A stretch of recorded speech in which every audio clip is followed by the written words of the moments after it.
Abra a sua Bíblia, no Evangelho de Lucas, um texto muito explorado, mas hoje eu quero fazer uma reflexão rápida. Lucas 15. Eu vou ler bastante, mas vou falar pouquinho.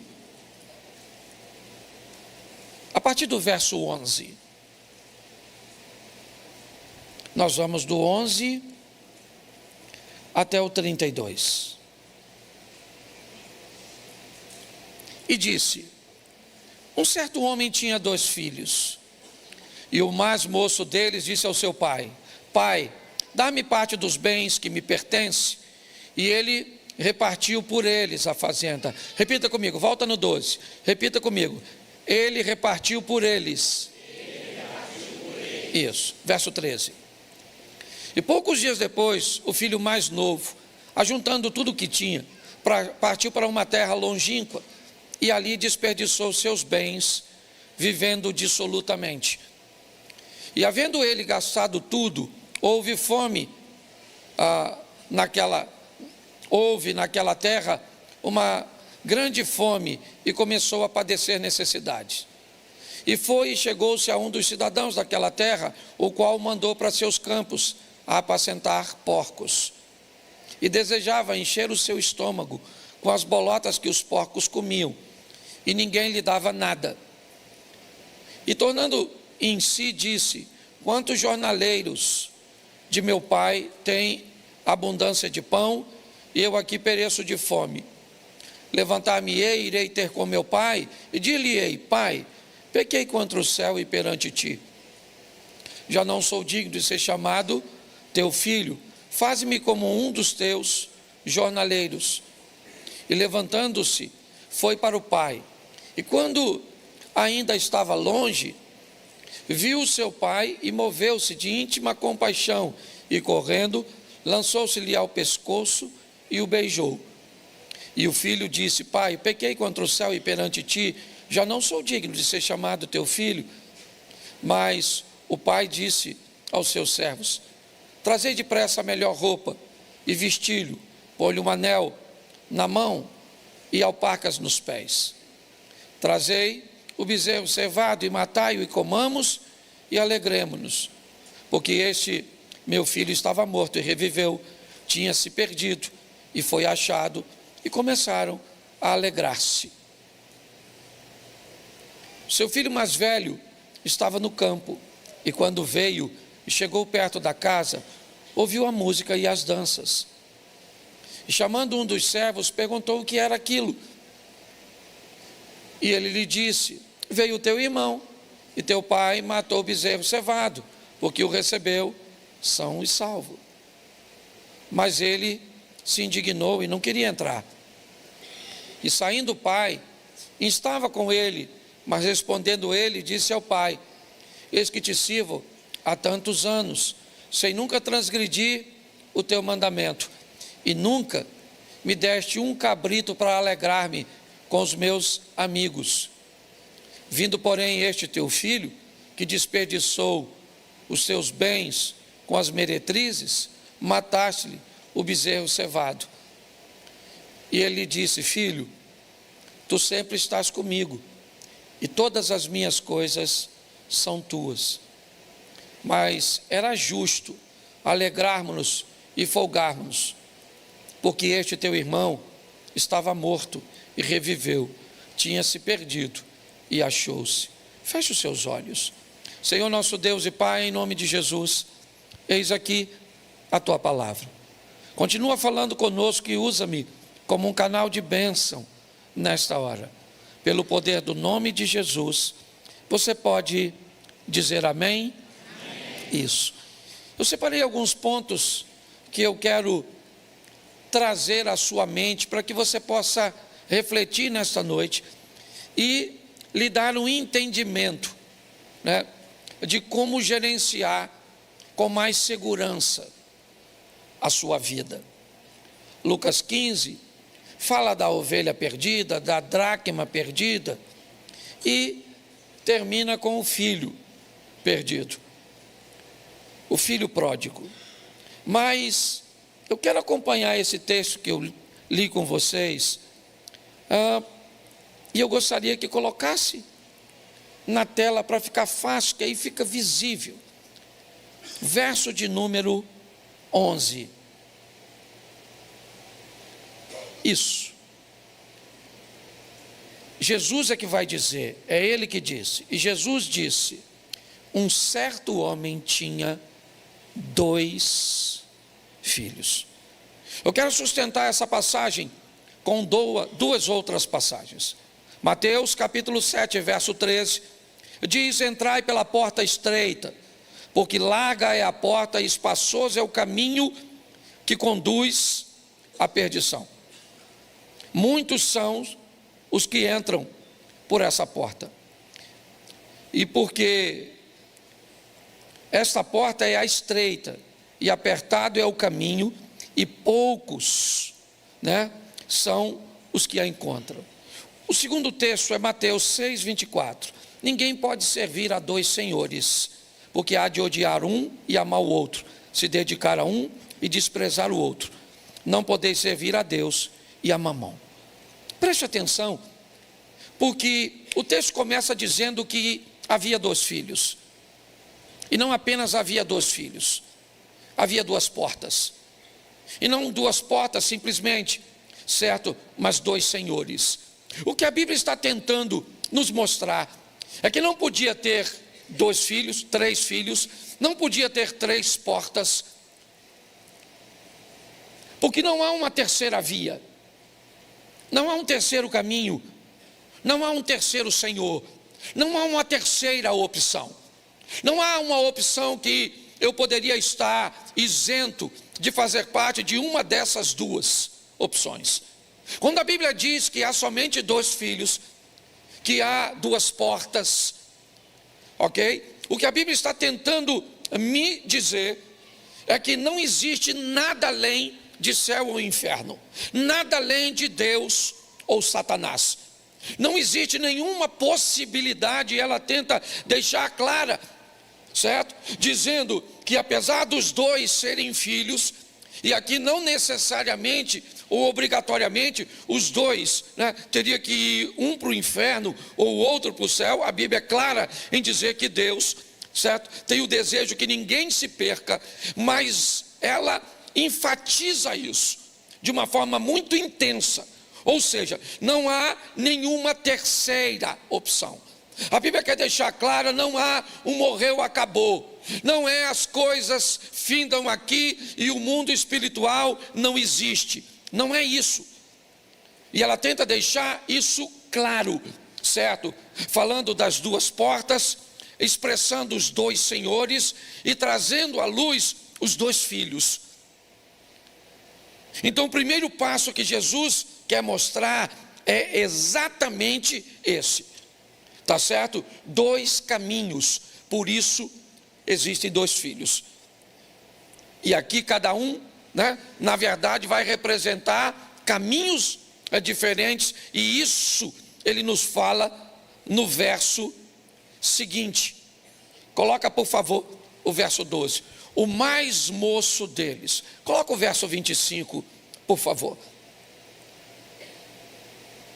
O seu filho mais velho. No verso 12 temos o mais novo. No verso 25 temos o mais velho. E se você observar, a postura do mais velho é totalmente diferente do mais novo. A Bíblia faz questão de falar do mais novo sendo arrojado, alguém corajoso, expansivo, alguém apto a tomar decisões. E ao mesmo tempo a Bíblia vai mostrar o mais velho, altamente conservador, alguém que se sente seguro ao lado do pai. Deus está querendo dizer que seus filhos são diferentes, e que as diferenças precisam ser respeitadas, precisam ser vistas, avaliadas. Então muitas vezes nós temos muita dificuldade de lidar com a diferença dos outros. Temos tanta dificuldade para lidar com a diferença que é muito comum taxarmos pessoas diferentes como defeituosas. Se elas não são igual a mim, se elas não fazem a coisa como eu faço, eu brinco com isso. Só para ilustrar, vamos fazer um café? Vamos pôr um cafezinho? Vamos fazer o café. Coloca a água para ferver, sim ou não? Sim ou não? Coloca o pó na água.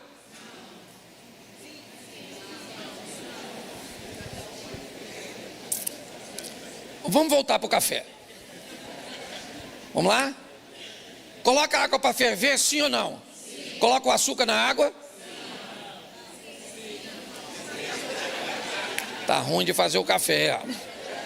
Tá ruim de tomar.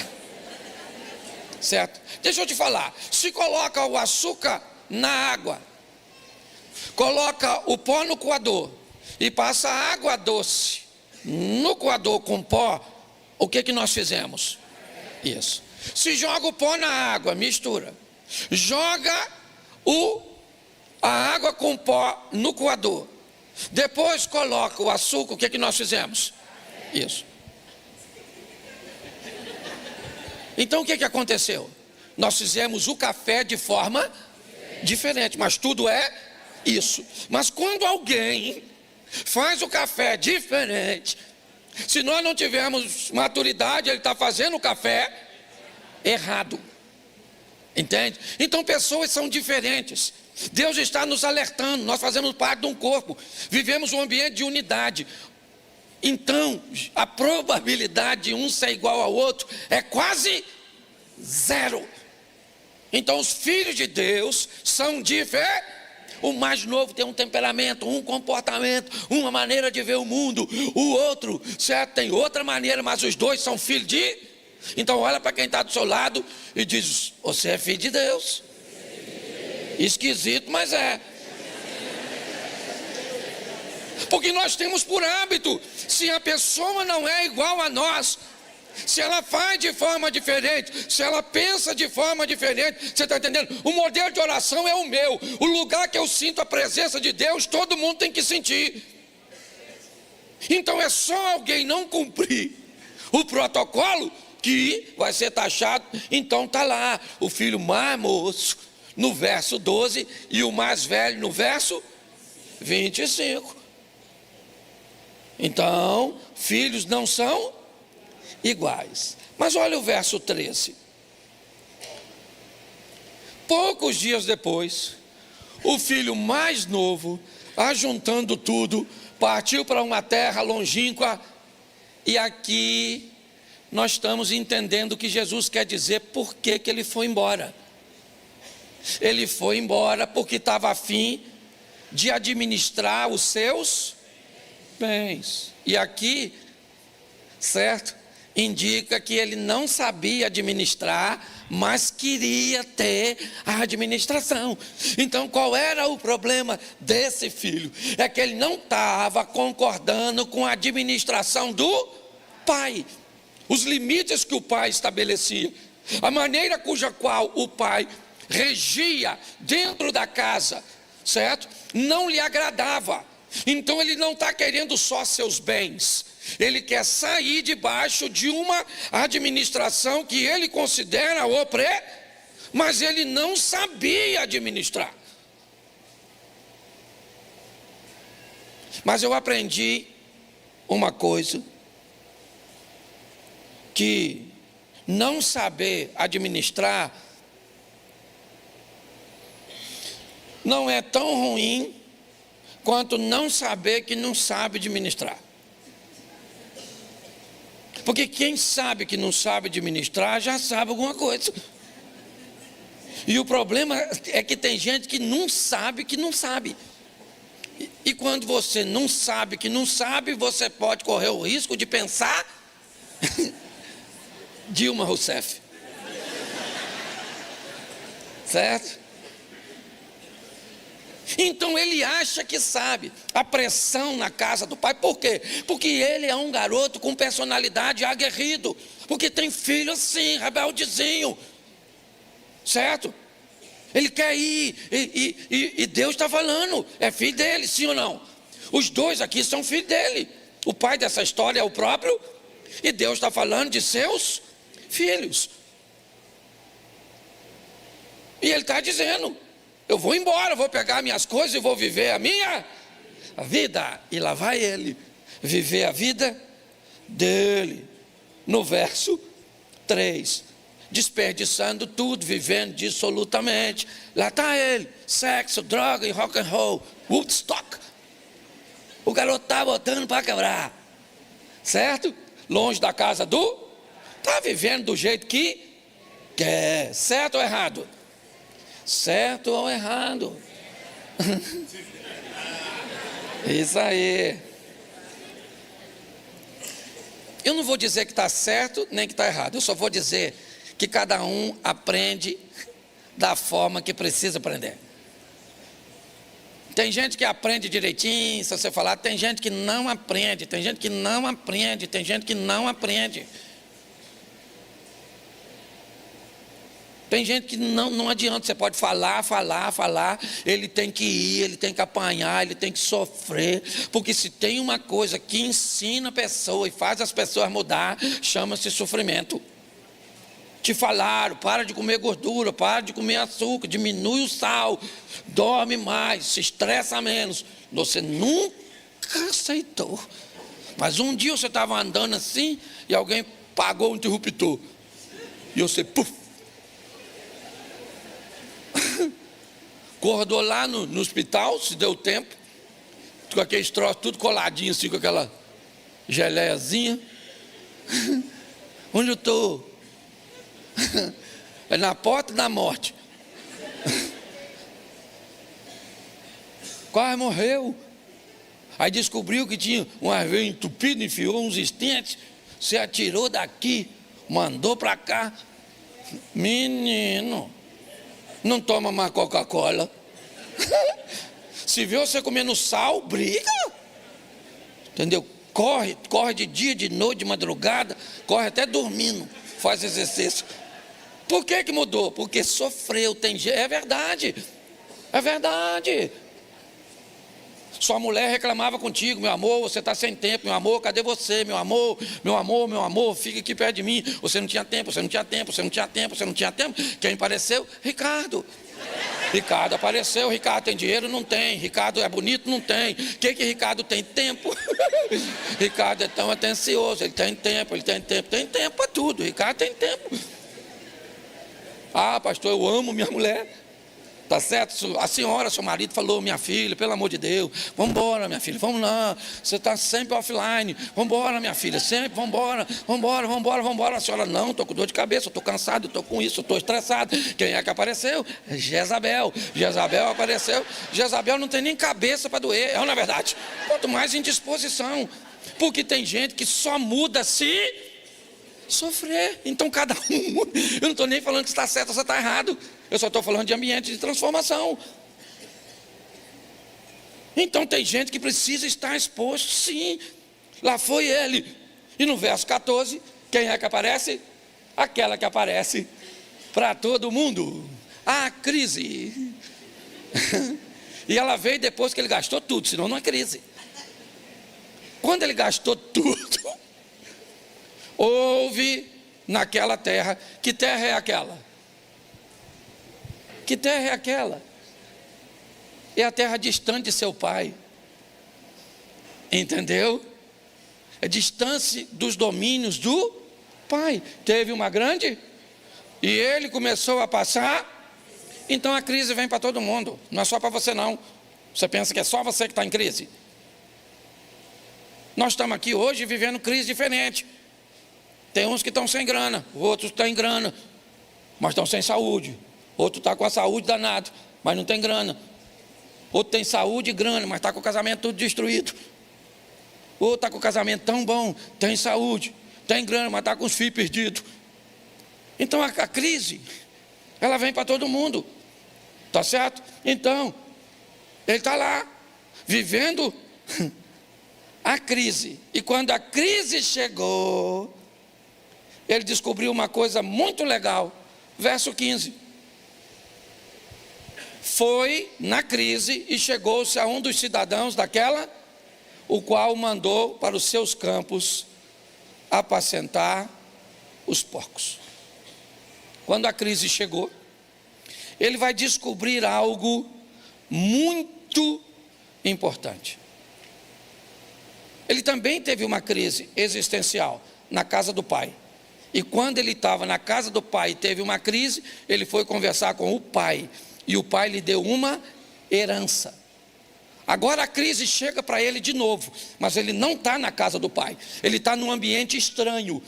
E lembra, a Bíblia diz, 2 filhos, 2 portas, 2 senhores, certo? Se o pai é o senhor da casa, o dono da manada de porcos e da pocilga é o Satanás, que não tem compromisso nenhum com eles, ou com os filhos, que para os filhos os porcos são mais valiosos.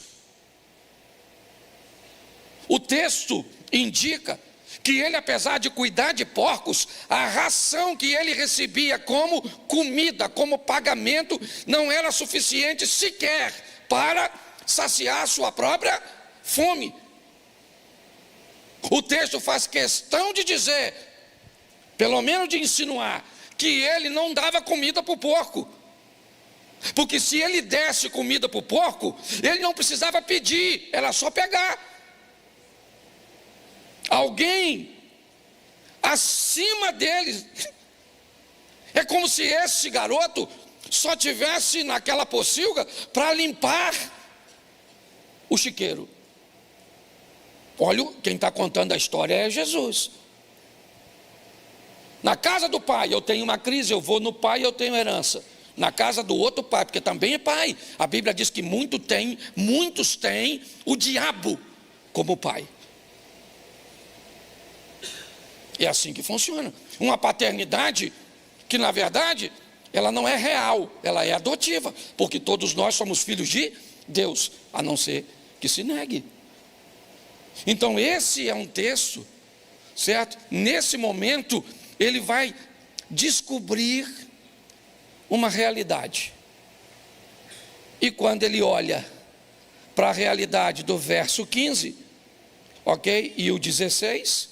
porque coloca o 16, desejava encher o seu estômago com as bolotas que os porcos comiam, e ninguém lhe dava nada. Mas aí, o verso 17 entra em cena.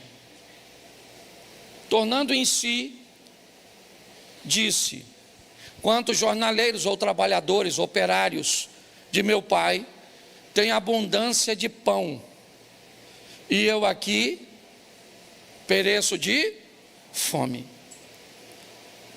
Os jornaleiros estão onde? Na casa do pai de quem? Dele. Olha o que ele descobriu. Levou tempo, precisou de uma viagem, precisou de perdas, precisou de dores.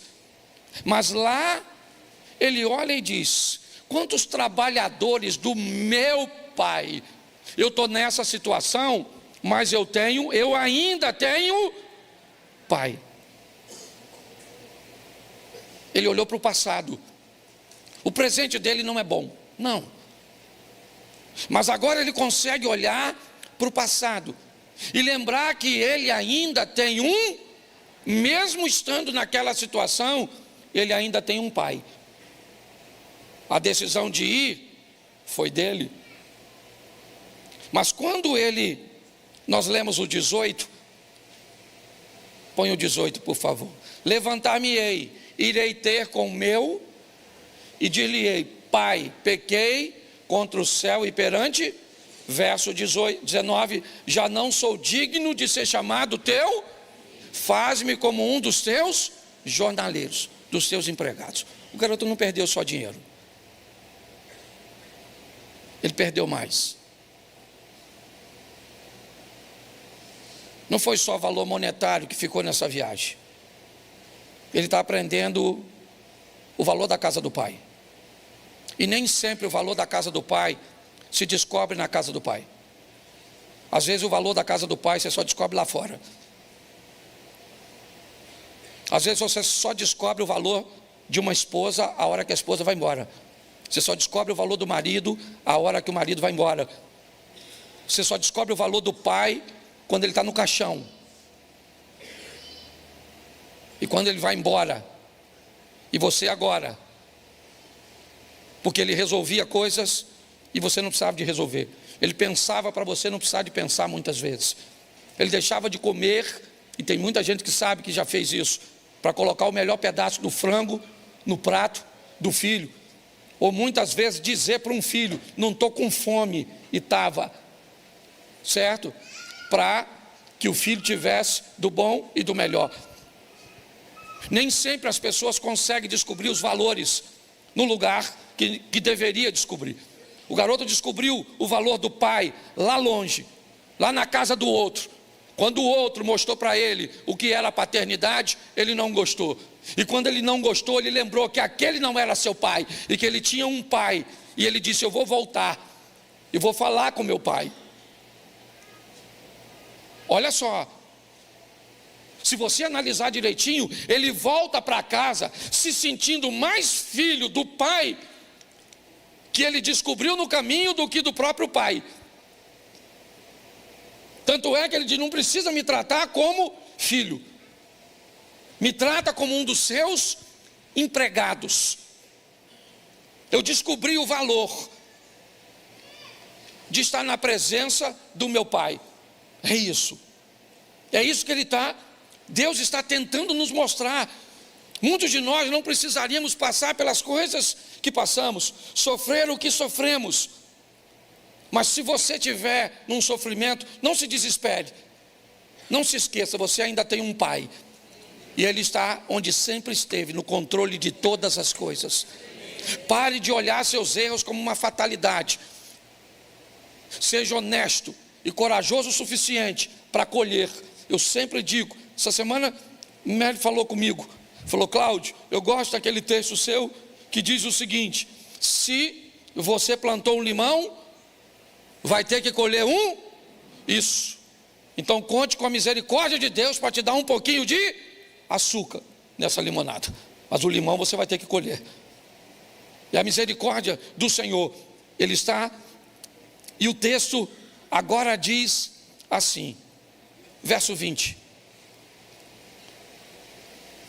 Levantando-se, foi para o seu pai, e quando ainda estava longe, viu seu pai e se moveu de íntima compaixão, e correndo-lhe, lançou-lhe ao pescoço e preste atenção,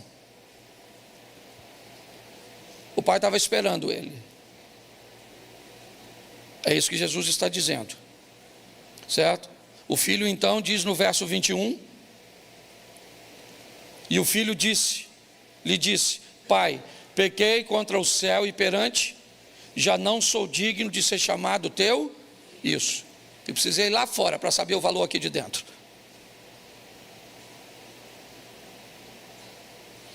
Porque tem muita gente que só sabe o valor de verdade das coisas quando perdem, infelizmente. Enquanto tem, não consegue valorizar. O filho voltou e disse, eu não sou digno de ser chamado teu filho. Pronto.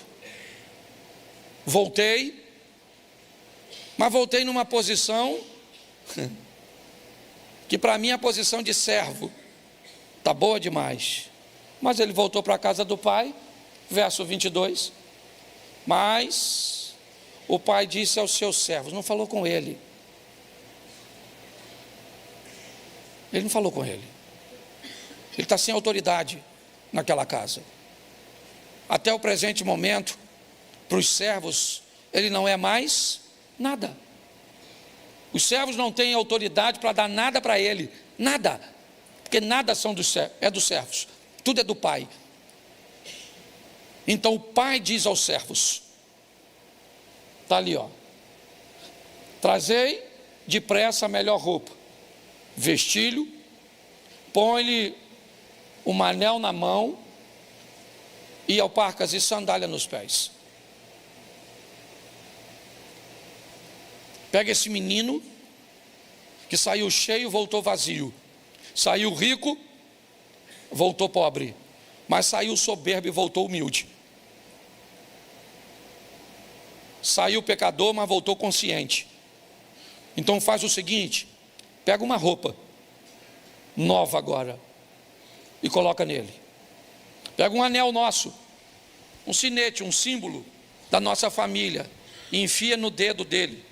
Porque nem um anel que ele saiu, que dizia que era da família, ele conseguiu conservar no dedo. Ele quebrou todas as alianças e bota uma sandália no pé dele.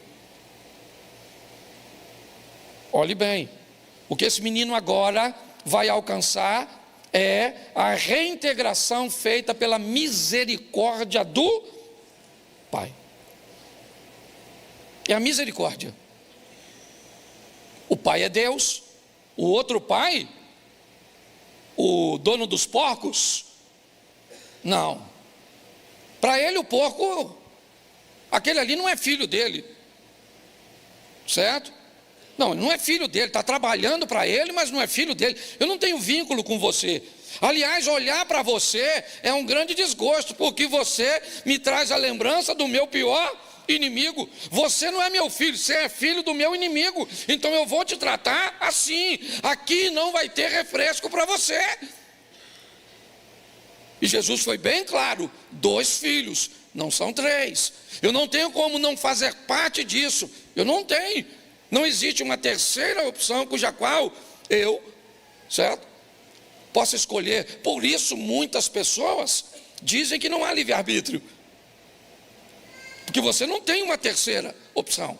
O livre-arbítrio de fato seria: eu não quero nada, nem céu, nem inferno, nem nada. Mas não há isso.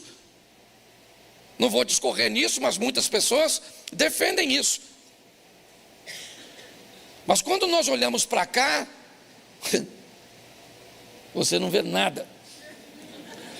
Tá certo? O pai está reintegrando ele.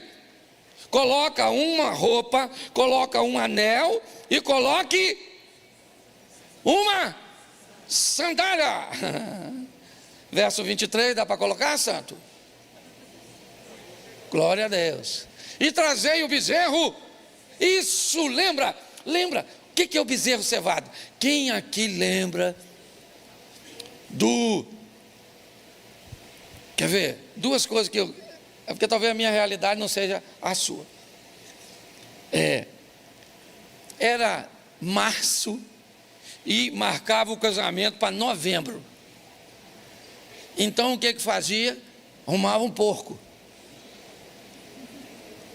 E aquele porco, o cabrito, certo? Ele já era preparado por... Alguém vivenciou isso? Isso, porque casamento naquela época era casamento. Casamento. O que acontecia? Olha só, troço chique. A cortina da sala vinha para a varanda. Ela era esticada na janela. Lembra aquela janela? Aqueles ferros fininhos. Pelo menos na casa dos pobres. Você lembra? Aí então, pegava a mesa, colocava aquela toalha, certo? Um latão de 200 litros num canto. Lembra? Cheio de refrigerante ou cerveja, não sei qual era a sua realidade. Por cima dele aquele pó de serra fantástico. Essa garotada nova não sabe nada disso. Sabe nada, isso é que é aventura, é ou não é? E por cima do pó de serra, o que ia? Me ajuda aí. Jornal. Isso. Para conservar. Certo? O bolo. Lembra aquele bolo assim? O glacê era de 3 andares. Porque era barato o glacê. O bolo é que era caro. Então você fazia um bolo desse tamanho assim, um glacê assim. Certo? As crianças tudo correndo. E você acredita que nessa luta toda, os caras ficavam casados até morrer?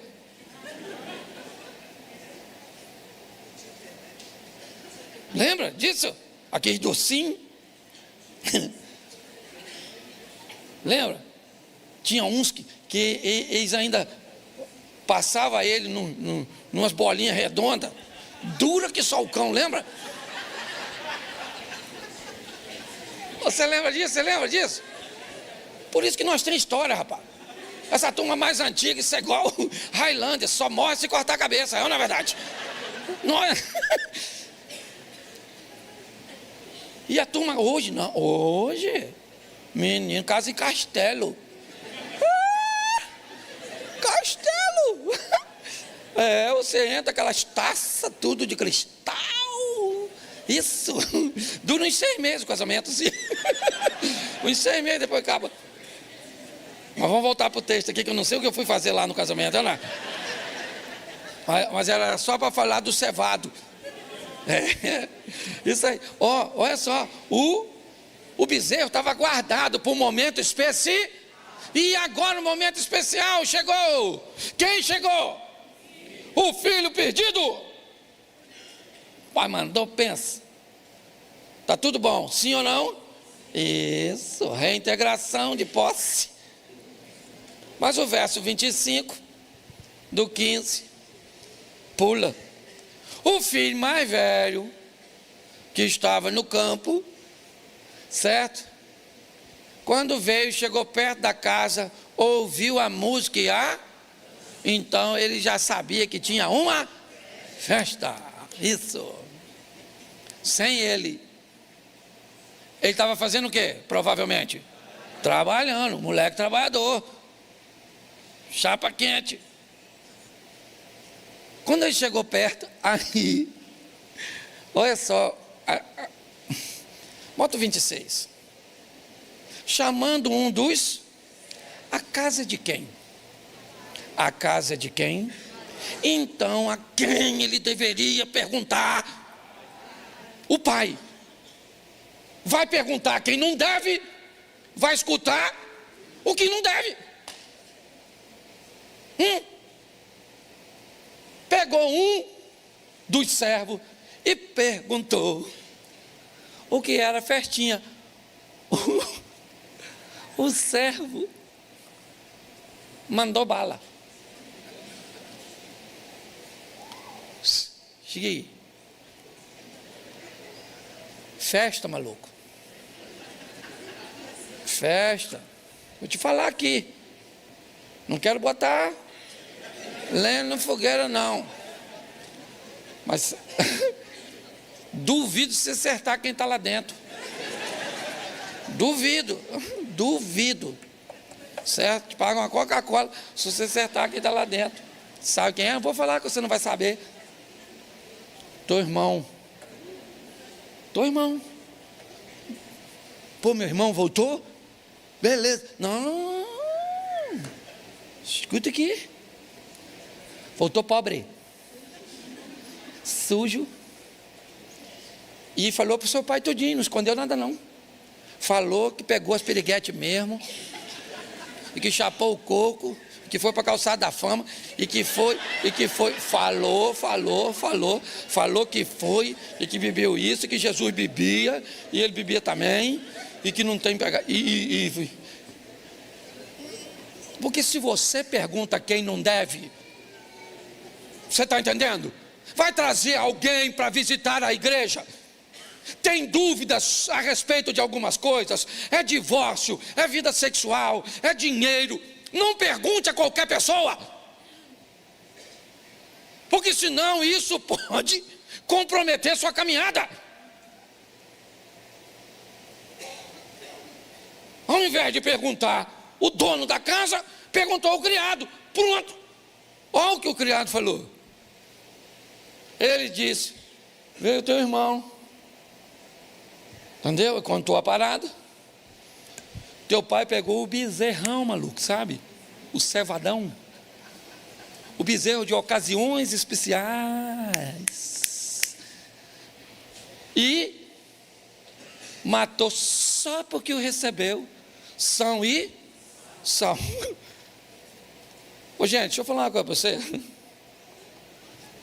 Para de esperar a misericórdia dos seus irmãos. Não é em todo mundo que você encontra não, irmão. Nos irmãos você vai encontrar é pancada. É gente para tentar puxar o seu tapete. Pastor, o senhor não pode falar isso da igreja. Ou posso? Eu sei. Pastor, por que ninguém puxou seu tapete ainda? Porque aqui eu só fico sentado. Sou otário? Que se ficar em pé, irmão, você sabe disso. O nego já tentou fazer isso com você. Te dar uma pernada porque você é bom, porque notou em você características que podem levar você adiante. A verdade é essa. Eu não sou otário. Eu, hein? Ah, porque o irmão que devia me amar, devia, mas não ama. O irmão que devia me proteger, devia, mas ele não só não te protege, como te bate. É, porque isso é coisa de irmão, um bate no outro. É ou não é? É assim. Pastor, o senhor está afastando as pessoas da igreja. Aí se sair da igreja vai ter que ir para o outro lá, o outro da porta larga lá,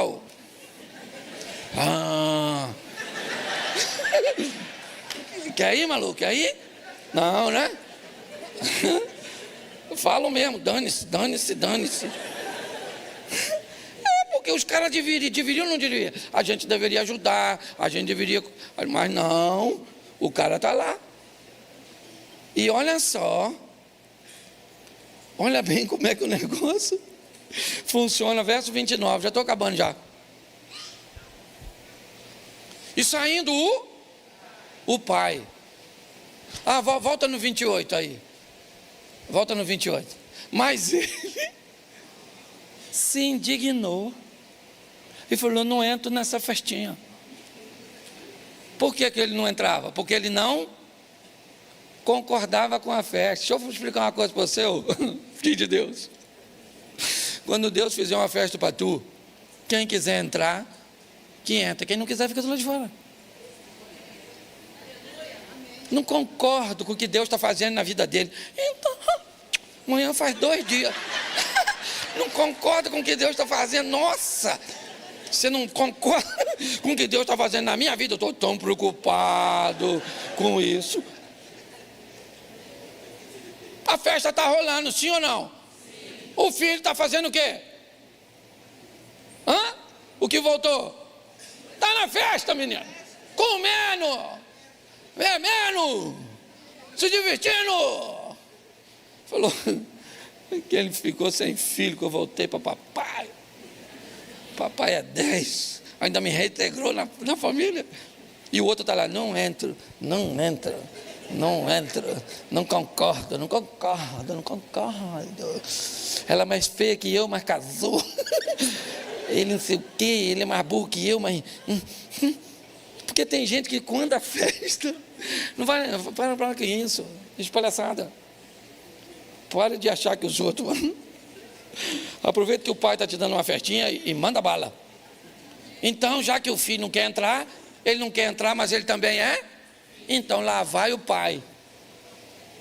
Verso 29. Saindo o pai, foi lá com ele, fora da festa. Foi lá e falou, certo? E insistia com ele: meu filho, entra. Seu irmão voltou. O que ele falou? Eis que te sirvo a tantos, sem transgredir, ou sem nunca transgredir o seu, e nunca me deste o quê? Me deu um cabrito. Volta no verso 12, por favor. Depois você volta para o 29. O mais moço deles disse ao pai: Pai, dá-me a parte dos bens que me... E ele quem? Repartiu por eles. No momento em que o pai dá ao filho mais novo a herança, o mais velho também recebe. Repartiu por eles. Agora no verso 29, ele está querendo dizer: eu não tenho culpa nenhuma disso, o senhor é que é injusto. Porque ele nunca teve coragem de ir lá fora, de quebrar a cara.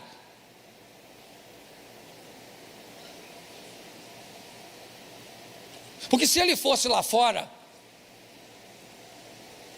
e quebrasse a cara, ele ia saber o quão lá fora é perigoso. Mas sabe o que é mais interessante? O filho mais novo que voltou, se ele pudesse, nunca tinha ido lá fora. E o mais velho nunca teve coragem de ir. A vida é assim. Lia pode ter filho, Raquel é amada. Raquel quer ter filhos e Lia quer ser, porque a gente sempre está atrás daquilo que não valoriza o que tem. Ele está dizendo para o pai: eu sempre estive aqui, o Senhor nunca me deu um cabrito para alegrar-me com os meus. Eu não sei nem se ele tem amigos. Provavelmente ele não tem nem amigos. Ninguém nunca pediu a ele: pô, pega aí um cabritinho, vamos fazer um churrasquinho aí para nós. Ele está indignado, mas também é filho, trabalhador, sempre se manteve por ali, mas nunca conseguiu ser um aventureiro. Provavelmente o filho mais novo queria ter a postura do mais velho e nunca ter ido embora e ter feito aquela dor no coração do pai. O filho mais velho sempre quis ir, mas nunca teve coragem. Porque filhos são diferentes, pessoas são diferentes. O pai vai explicar no verso 30. Ou melhor, ele ainda diz assim, ó: vindo porém este teu filho. Ele nem chama o cara de irmão. Vindo porém este teu filho, que desperdiçou seus bens com as meretrizes. Por isso que eu digo que o cara que deu a informação a ele contou a história. Porque o filho que volta para a casa do pai, volta para confessar, porque a Bíblia diz: aquele que confessa e deixa, alcança misericórdia. Então ele sabia. E deixa eu te dizer uma coisa: o que esse cara está falando aqui, ó, não é mentira não, é verdade. O irmão dele pegou tudo que tinha, foi lá fora e jogou tudo fora, perdeu tudo. Isso aqui é uma verdade que o irmão mais velho está falando com o mais, ou do mais novo. Gastou com meretrizes. Mas o que me deixa mais chateado, pai, não é ele ter gastado, é que o Senhor pegou o bezerro,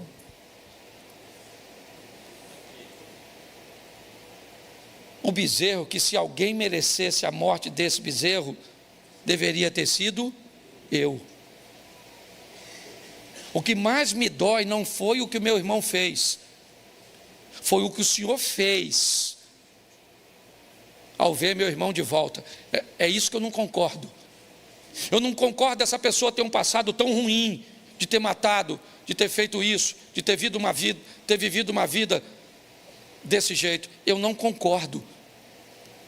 É isso que ele está dizendo. O irmão voltar, até está legal, mas o irmão voltar com tanta honra, é que não está bom. É disso que ele não gosta. Não há nenhum amor nesse garoto pelo seu irmão. Ele é um egoísta que nunca saiu da casa do pai. É verdade. Ele nunca desviou. Nunca. Ele sempre estava na casa do pai. Nunca teve coragem de beber alguma coisa. Nunca teve coragem de usar uma roupa diferente. Nunca teve coragem de ir numa balada. Ele nunca fez nada de errado. Nunca. Mas nunca foi crente de verdade. Nunca foi um servo de Deus de verdade. Ele foi um amedrontado, pressionado pela religiosidade. nunca foi capaz de assumir: eu nunca fiz nada de errado. Tá bom, mas esqueceu um mandamento básico: amar o seu próximo e amar a Deus sobre todas as coisas. Por quê? Porque Deus sabe o que está fazendo. Esse pai é Deus. E sabe qual é o grande desafio, irmãos? É que hoje é muito mais fácil quando você confronta alguém, ao invés da pessoa mudar de postura, ela muda de igreja, porque foi confrontada. Esse é um exemplo. O filho falou, e o pai poderia falar: meu filho, não fala assim do seu irmão. Não fala. Seu irmão não fez nada disso. Não. Olha o que o pai falou: filho, tu sempre está comigo. Sempre. Todas as minhas coisas são tuas. O cabrito era seu, certo? O que foi cevado era seu. Certo? O boi era seu, o camelo era seu, a casa é sua. É tudo seu, filho. Tudo que eu tenho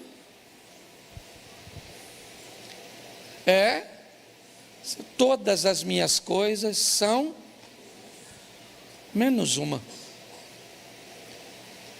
Mas era justo alegrarmos e folgarmos, porque este teu irmão estava morto e reviveu, tinha se perdido e achou-se. A única coisa, meu filho, que você nunca conseguiu ter é um coração igual ao meu.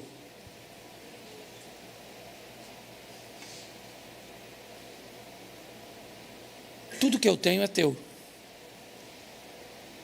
mas você nunca conseguiu ter um coração como o meu. Olhar para as pessoas com um olhar de misericórdia, entender que elas são diferentes e que podem sofrer dificuldades no percurso, elas podem deslizar no caminho. É isso que Deus está explicando a respeito de seus filhos. E foi isso que o filho pródigo descobriu lá fora. Quando ele perdeu os bens, ele não voltou para casa para os bens. Ele voltou para casa porque estava morrendo de fome. Ele disse para o pai: eu não quero, eu descobri o valor. Não há nenhuma fala do filho mais novo em torno do mais velho. Nada. Nessa parábola Jesus não usa. O filho mais velho é que está falando. Ele nunca saiu da casa do pai, mas ele se parece muito mais com o dono dos porcos do que com o pai, que ele disse: nunca saí de perto, sempre te obedeci, nunca usei nada. É verdade. Se não usou, não usou porque não quis. Eu não sei por onde você passou, eu não sei o que você vivenciou, eu não sei. Eu sei que esse pai da história do filho pródigo, no último versículo, ele revela seu coração. E eu queria que você ficasse de pé neste momento. Eu não sei se você foi atacado por um irmão. Eu não sei se você foi arrojado e buscou uma aventura. Eu não sei se você se distanciou dos caminhos do Senhor. Eu sei muito pouco a seu respeito. Mas uma coisa é o suficiente para eu saber nessa noite. Eu estou falando com filhos de Deus. Você é filho de Deus. E a misericórdia dele está diante de você nessa noite. Feche seus olhos.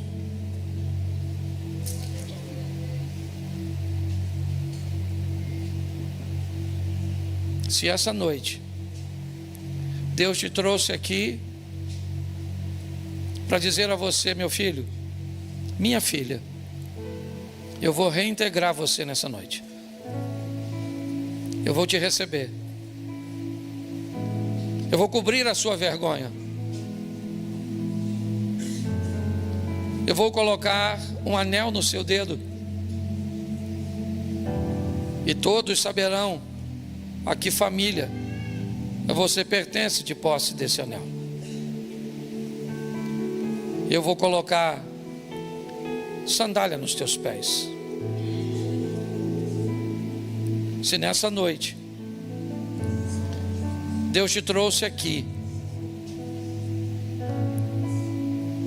porque você estava perdido e hoje foi achado por Ele, pelos louvores, pelas palavras que foram ministradas, mas achado pelo amor dEle em Cristo Jesus, pelo poder dEle, na presença do Espírito Santo. Se essa é a sua noite,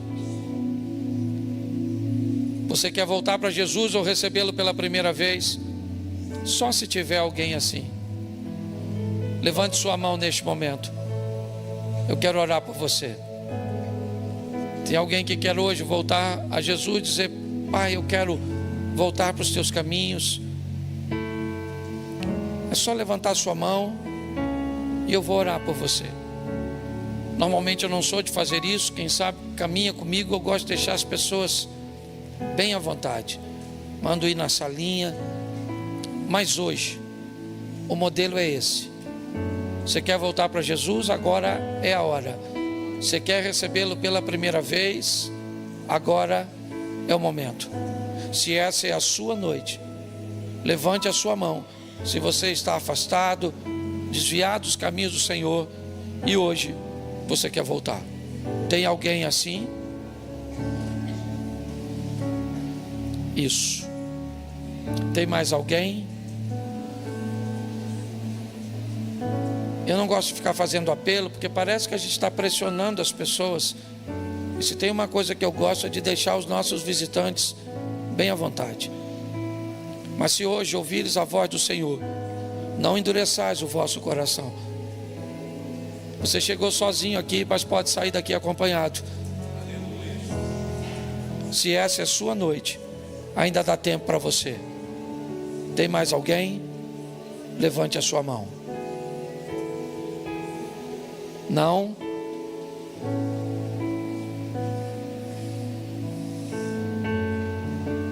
Eu vou pedir você para vir aqui à frente.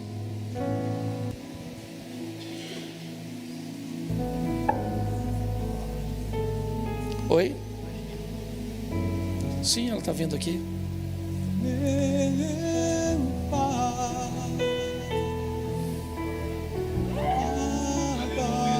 Isso. Tem mais alguém? Eu quero ter certeza que não tem.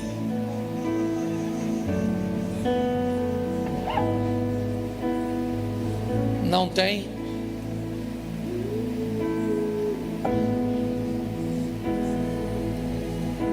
Olha para mim agora você. Como é que é seu nome? Fabiana. Você já imaginou que seu pai ia preparar um culto só para você? Nos reunir em adoração e vivenciarmos tudo isso. Mas a história fala de um filho que voltou. E hoje podia ter 2, podia ter 10. Aliás, eu podia até nem ter feito. esse modelo de apelo, porque não é muito o meu perfil. Mas hoje, Ele está de braços abertos, esperando por você. Sua vida muda hoje, muda aqui e muda agora. Eu não posso ir com você, Fabiano, mas Ele pode. E Ele vai te acompanhar, vai reintegrar você. Vestidos novos, anel no dedo, sandália nos pés. Que o Senhor te abençoe com toda a sorte de bênção. Eu quero que a igreja aplaude ao Senhor pela vida da Fabiana. Amém? As meninas só vão acompanhar você até ali, tá bom? Feche seus olhos. Pai, te louvamos por tua palavra, te louvamos pelo teu cuidado, e que jamais possamos nos esquecer de que temos um Pai. O Senhor é o nosso Pai. Por isso, ó Deus, no Senhor confiamos. Por isso sabemos que com o Senhor podemos contar. Que jamais venhamos nos afastar dos teus caminhos. Que possamos trazer ou ser um filho que traga o equilíbrio entre os dois. Aquele que sabe o valor da casa, sem nunca precisar sair dela. Leva-nos, ó Deus, aos nossos lares, guardados e protegidos por tuas mãos. E que o grande amor de Deus, o nosso Pai, a graça de nosso Senhor e Salvador Jesus Cristo e a doce consolação do Santo Espírito de Deus seja para com todo o povo do Senhor, e todos digam